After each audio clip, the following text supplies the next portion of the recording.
na Igbo where poor man carry enter inside bush go smoke am. But na still the same Igbo where rich man dey inside im house dey smoke, police dey guide am kwa. Sometimes like this, when I reason, I go dey check whether I don dey get score.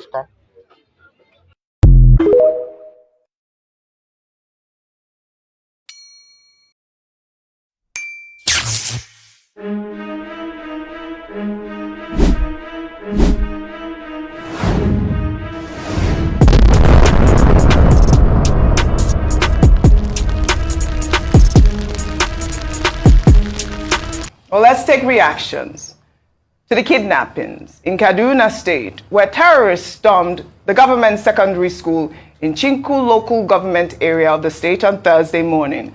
According to a teacher in the school who narrowly escaped, at least 280 students were kidnapped. The governor of the state, Uba Sani, has assured the people of the state that he will do everything within his powers to ensure the safe return of the abducted students.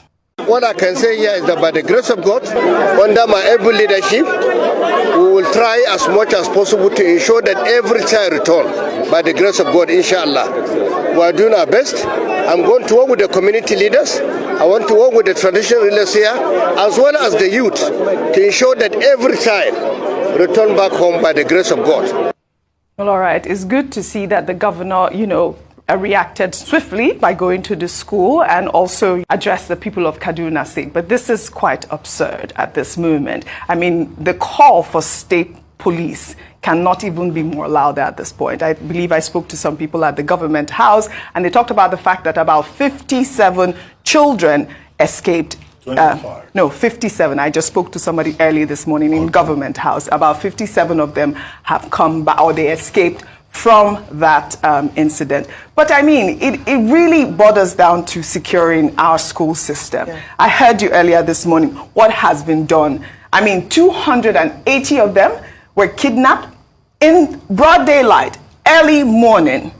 And it's not just in Kaduna State this is happening. It's been happening in different parts of Nigeria, different states in the north. Let me take a tweet, if you can pull up that tweet, from Isa Mubarak, who wrote, 200 abducted in Borno, 280 school children abducted in Kaduna, 20+ university students were abducted in Zamfara 7 months ago.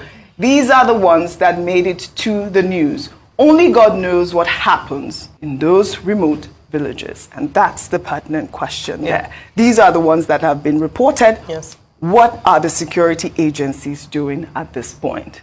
Well, in the meantime, the president of the Senate, Godswill Akpabio, just a day before the kidnappings, said that the insecurity level in the country has reduced drastically since President Bola Ahmed Tinubu took office on May 29, 2023.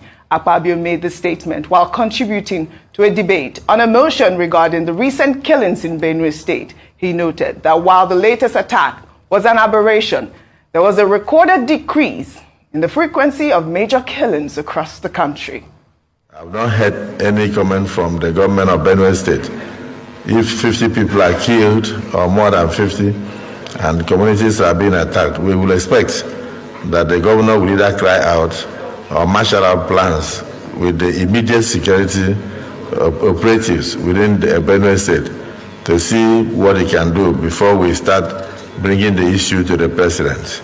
And I want to also assure you that President Bola Ahmed Tinubu, though he has not stayed long in office, is very concerned and supportive of the armed forces. And by the time the Senate meets with him, in conjunction with the House of Representatives, I believe that the resolutions that will come out with will benefit the entire country.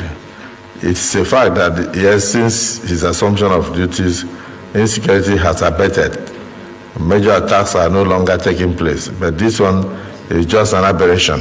And it will be brought to an end. Seeing the Senate president here again, I mean, I don't know, speaking out of context, I don't know where he's getting his information from. Insecurity has reduced. Dr. Abati. Okay, well, when the senior president says insecurity has reduced, this is what government people say, government spokespersons. That's the claim they make. Didn't we hear the same thing under the Buhari administration? Now the Tinubu administration is also doing the same line, just to reassure the people. But I doubt if the Senate president can say this openly on the streets of Plateau State. Nope. All those local governments in Plateau State where houses have been attacked, repeatedly 2-3 times. I doubt if he can say that on the streets of Benue State that insecurity has reduced. I doubt if he can go to Chinkun local government or Kachia local government of Kaduna State and tell the people and say insecurity has reduced.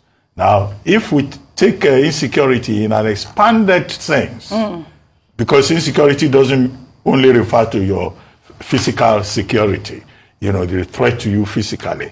Food insecurity that we have been talking about, as food insecurity reduced, and the Senate president says what has happened in Benue is an aberration. Is it an aberration?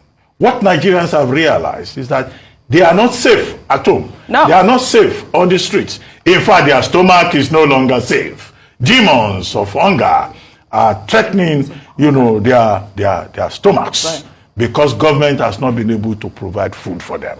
However, the only part of the Senate president's submission is that he says, well, the Senate would approach President Tinubu and work together with the president to see how plans can be worked out to make Nigeria a much safer place. That is what we want to hear. Yeah. But we don't just want to hear promises, okay, about or giving us hope, assuring us that things that have reduced, that have not reduced, have reduced. The people just want results. Yes. It's almost 1 year when we are hoping that President Tinubu will give his own State of the Union address. He cannot come on May 29 and still be telling us to be patient and that he's promising and he's giving us hope. No, hope is not enough to address the demons of our stomachs. Wow. Thank you again for joining me. Welcome to my channel. And please hit the subscribe and like button so you can support my channel. Thank you. So let's get into it. So last week, a couple of hundred people have been kidnapped in North Nigeria. So about 280 kids have been kidnapped in Kaduna, and a couple of other students and people across the north. So almost about 500 people have been kidnapped last week in Nigeria. That's insane. That's insane. That's a country that I say I come from. It's a disgusting place. And with what we've heard from the story earlier, the video you watched, nobody has mentioned the Nigerian police. I mean, what kind of country are we in? When I heard that, I was so upset. I was so angry because I can imagine, my kids, kidnapped because they went to school between 8 and 16 years of age. Kids. Mate, these people might be there for another 5 years.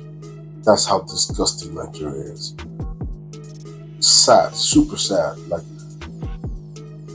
I'm expecting to see a show of force, but I haven't seen anything. Instead, they said they've sent negotiators.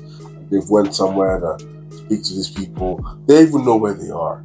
These people came in the morning, and they spent hours, because this is 280 kids. So it will take a lot. So there were a lot of them.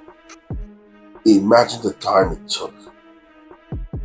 No police officer, no police were there, nothing. He said there was no network. What kind of embarrassment is that? Do you understand what that means? When you said there's no network in the area, it's so hidden, it's so, in the bushes, that's no excuse. Where I live in England, is what they call an emergency call. You don't need network. You don't. In fact, your phone shows you that. You absolutely don't need network. You will call the police. Facts. If you're under the sun, as long as you are under the sun, you will call the police with your bloody phone. You can see it says SOS, emergency. You should have it on your phone. Nigeria is a disgust. They said they have an emergency number, 112. I don't know if that works. You guys should let me know in the comment section if 112 works in Nigeria as an emergency number. If you could get the police if you ring them. These people are disgraceful. People are looking for other ways to try to see how they can secure. You don't need another way. You need a proactive police department. Their job is to analyze and detect and obliterate any threat to the lives and property of Nigerian citizens within Nigeria. It's not the army's duty. It is the Nigerian police. That is their mandate. That is what they are created for. But guess what? They're going to swerve and coil around this. I'm expecting to see the IG of police give a speech or give a statement on full regalia, ready to go in that forest to go get those kids.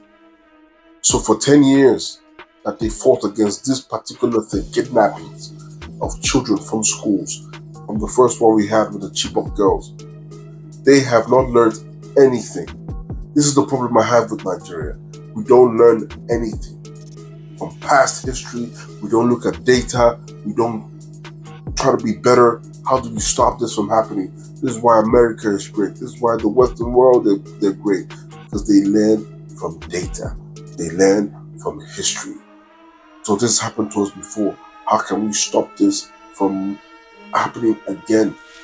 That is their mandate. So the Chibok girls were kidnapped in 2014. They were there for years. Most of them have grown up, had kids. Who knows when these people or these families are going to see their kids again?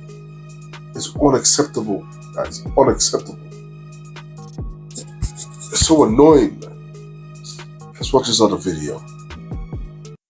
Let me start by sympathizing, of course, with the families of the victims, and then, of course, to commend you. The role you play at the fourth estate of the realm is absolutely important.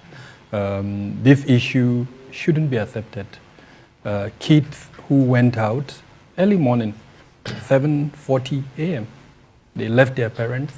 We're talking of 8-year-olds to maybe 15, 16. Now 200 of them are in the hands of non-state actors. Now 2014, the same incident happened, and the entire world was behind us. That particular incident, Chibok, created several consequences, including possibly causing a government. And then how many years down the road? 10 years down the road, we're back there. The same incident is happening. And like your correspondent in Kaduna mentioned, those are the features. So it's not as if we don't know what happened, what led to it. We know. What worries me is how we are managing the consequence. This incident happened yesterday morning. Up until now, I'm not aware that a single person within the security architecture has been held responsible. In other crimes, 1 or 2 persons will be told to step aside, an investigation will be conducted. What happened? What led to it? Unfortunately, we're not seeing that, and we're not likely to see it. So those are the kind of things that worry me. Yes, at the federal level, there is a need for the creation of some committee, as it were, or even for the National Security Council to see. The matter is that important. We're talking of 200 plus of our children who have gone missing and are in a forest. Because it's not as if we don't know where they are. We know where they are. What the challenge is how to get them out, safely. Perhaps in the course of the conversation, we can talk about what led to where we are at the moment. Yeah. Listening to you, this is deja vu.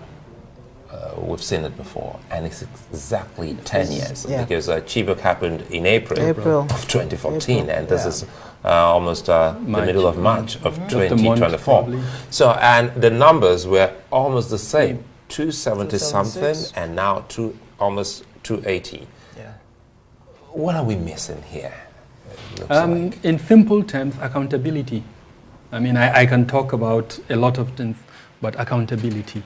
The day we start holding members of the security sector accountable, There are roughly about 29 ministries, departments, and agencies in security, and each of them has its mandate spelled out constitutionally, because they are not just existing, they are existing with a mandate, and that mandate is very clear. Now, in this instance, we're talking about internal security, we're talking about this protection of a school. Now, there are departments that have that responsibility, and they failed. I don't want to mince water around that. We've gone through the Safe School Initiative. We went through the Safe School Declaration. The latest one is the policy on safe schools, plus the guideline that was launched in 2019. We gathered the entire world here in Abuja, and we launched that document. Now, almost 3 or 4 years down the road, where are we in the implementation of that document? So accountability. Education, I think, is in the concurrent list. Both the federal, the state, and the non-existent local government have responsibility. I know that northern states in particular have taken this issue seriously. In fact, I can quote almost verbatim the immediate past governor of Kaduna State when he told the world that he has shut down schools that were vulnerable. And to be fair to him, he conducted an assessment, identified the schools that were vulnerable, closed some of them down, and then moved the pupil to schools that were less vulnerable. And then in some instances, from boarding schools, they turned them But in the to case day of schools. Kuriga, yeah, it was the same thing. They moved away from the unsafe area to where, this is where I was heading to, Ngozi. Kuriga is close to Birningwari. Right. Everybody in Nigeria is aware of the risk in Birning. Birningwari is almost as good as governed by the bandits. Consistently over time, we know this. In fact, commuters who travel between, let's say, Abuja and Lagos will never pass Birningwari Road. Because on a daily basis. So if we all know that, how come, why are security operatives not making that Birningwari area a focus? Accountability. Okay, great. That's what I'm talking about. If we know this things, not too long ago, the UN, and in fact before the UN, as far back as 4 years ago, I was privy to a document that showed all the camps where these bandits are domiciled. And then, assuming we don't know this, the UN a few months ago reminded us. And what did they do? They engaged researchers.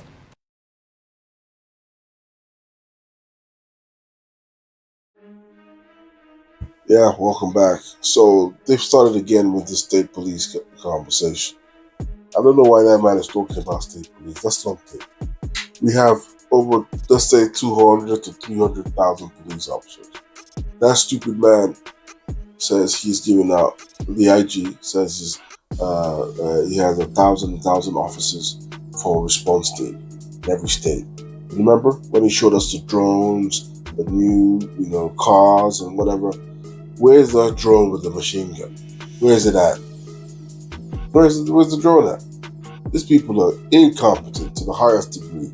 They don't understand what it means to secure. Listen, even me, I will do the job. Proper. You need boots on the ground. You need to be ruthless about this thing. If you need help, ask for help. If you want the American government to help you, if you want the UK British government to assist you, they will assist you. As long as it concerns kids. It's not a shame to ask for help. We do not know anything. The Nigerian police, I can't trust them to go to the market and buy meat. These people are incompetent. They think about only their stomachs. The only thing they think about is eat eba. That's all they think about. Facts. Money. That's why they're standing on the road, collecting money from innocent travelers. People struggling, they're collecting money from them. Innocent people, they lock up, collect bribe from, collect a bail. Okay, go bail yourself for how much? 200,000, 100,000. For what? For doing absolutely nothing, walking on the street and being a Nigerian. That's all. How many times have I been thrown in jail for just walking on the road or sitting down somewhere having a beer? Just come, raid, pack everybody. Bail yourself for no reason. Crime, you get infringed, your rights are trampled upon. But now these people need to work now. Nobody's calling their names. We give them, there's no accountability according to him. Yes, of course, they don't have accountability. Exactly why? Because we don't call their name out. We don't call the IG and police out. This is his job.